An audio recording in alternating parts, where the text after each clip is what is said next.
Olá, você provavelmente já foi em algum cemitério por aí, mas este que você vai ouvir nestes relatos de terror é um cemitério assombrado. Vamos lá!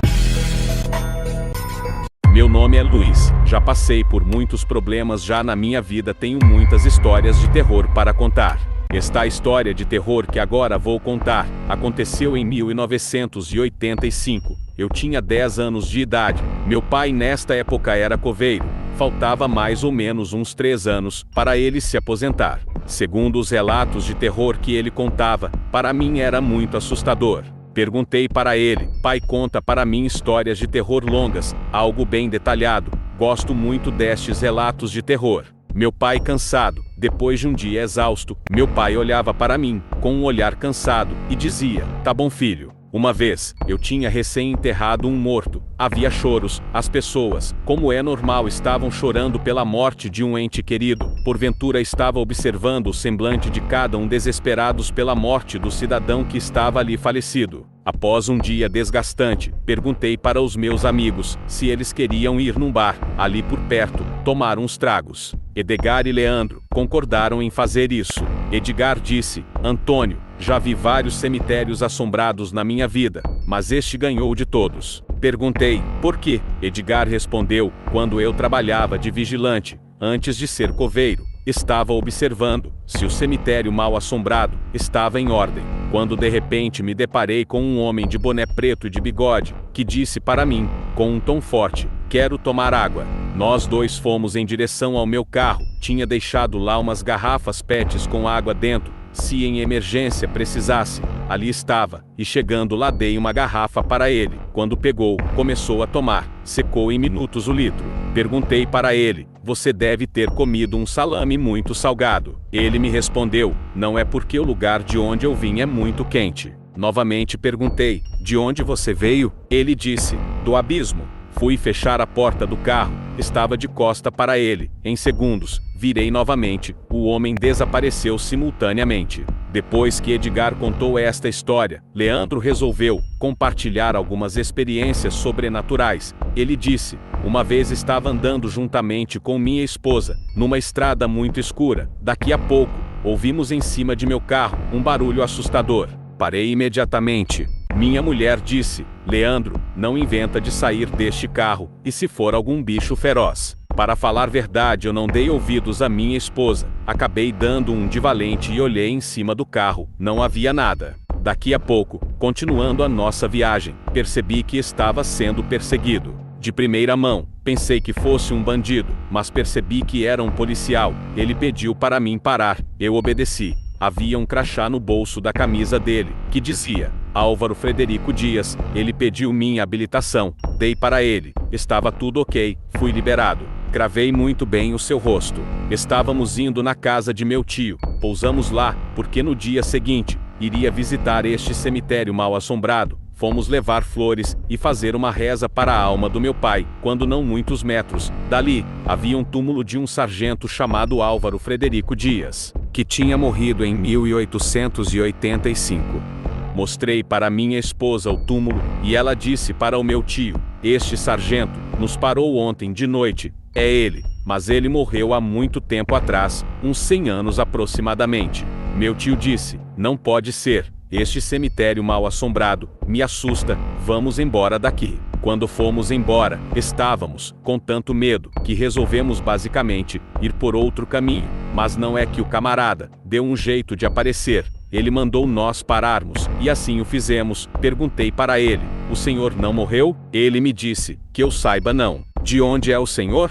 Sou de um lugar chamado Inferno. Não aguento ficar naquele lugar. Eu volto para o local onde faleci, procurando o meu assassino. Podem ir. Nós estávamos com os olhos arregalados, e pisei no acelerador, e fui embora. Antônio disse: não pode ser. Um homem de boné preto, entrando no bar. Ele possuía um bigode. Ele chegou no garçom e disse: me dá água. Antônio falou para seus amigos que o homem que tinha entrado ali era basicamente o camarada que ele tinha enterrado antes da folga. Edgar disse: não digo que todas essas aparições têm a ver com este cemitério assombrado? O garçom pergunta para o homem: de onde você veio? Ele responde: do além, ou seja, do 7 além. Cruzes, que coisa terrível. Tomo muita água, porque lá é muito quente. Não querem visitar a minha residência? Falei para o homem, de jeito nenhum. Te seguir para ir direto para o inferno, nem que me pagassem. Eu iria. Você deve estar brincando com nós. O homem respondeu, você não me enterrou hoje de manhã. Se a lembra, lá no cemitério mal assombrado? Edgar respondeu, você está morto. Mas minha alma está muito viva.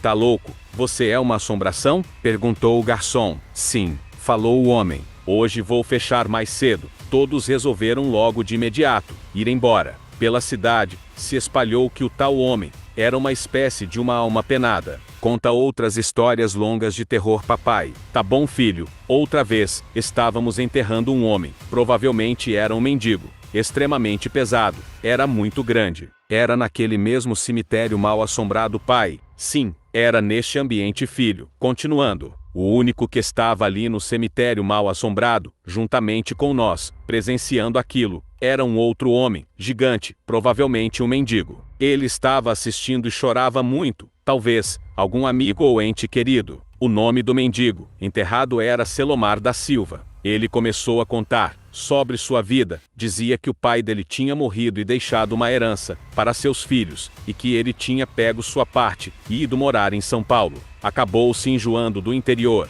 só que na cidade grande, em parceria com desconhecidos, acabou abrindo uma empresa. Ele tinha levado um calote de 100 milhões de reais, e agora ele estava morando na rua. Era espancado pela polícia, por outros moradores, já tinham o escardado com água quente. As pessoas sempre olhavam com outros olhos para ele. O único lugar que ele se sentia seguro era este cemitério assombrado. Perguntei para ele, você sabe que este cemitério assombrado tem aterrorizado todo o Brasil? Ele respondeu, sim. Então, falei. Ele me disse, não tenho medo de espíritos, sou amigo deles. Edgar respondeu, tá louco, cara, vai fazer nós desmaiarmos de medo, somos medrosos. Este cemitério assombrado é muito calmo, não sinto medo e tenho muitos amigos aqui. Falei para ele, quem são os seus amigos? Ele me disse, todos os mortos que estão aqui, são os meus grandes amigos, converso com eles sempre, sem problema nenhum. Eles me respondem, com a maior facilidade possível. Pensei um pouco e olhei para a foto do cadáver, que recém tinha enterrado. Percebi que era a mesma pessoa. Outro caso de assombração.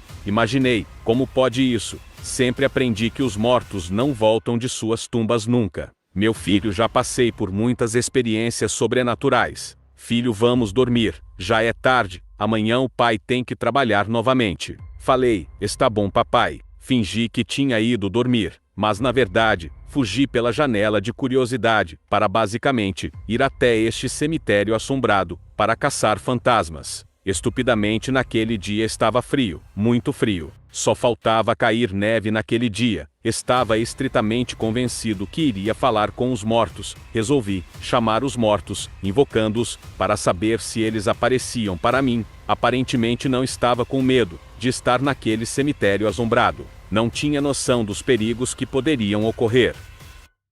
Daqui a pouco, comecei a sentir calor em meio ao frio. Uma freira veio em minha direção e disse, filho, criança até tarde da noite, vá para sua casa, espíritos do mal vão te prejudicar, vá para sua casa, e para de invocar espíritos malignos, eles irão te machucar, garoto. Perguntei o nome dela. Ela se sumiu na minha frente, sem dizer nada. Fui para casa. Você quer escutar mais contos como estes? Abaixo na descrição deste vídeo, tem um e-book, automaticamente grátis. É só ir lá e clicar e baixar. Antes que eu me esqueça, se inscreva, dê o like, compartilha, para você assim me ajudar a conseguir compartilhar vários relatos sobrenaturais com você. Comente, dê sugestões, deixe aí nos comentários, sobre você acreditar ou não em espíritos desencarnados, ou para onde vai a alma das pessoas, depois que morrem. Obrigado por chegar até aqui, até logo.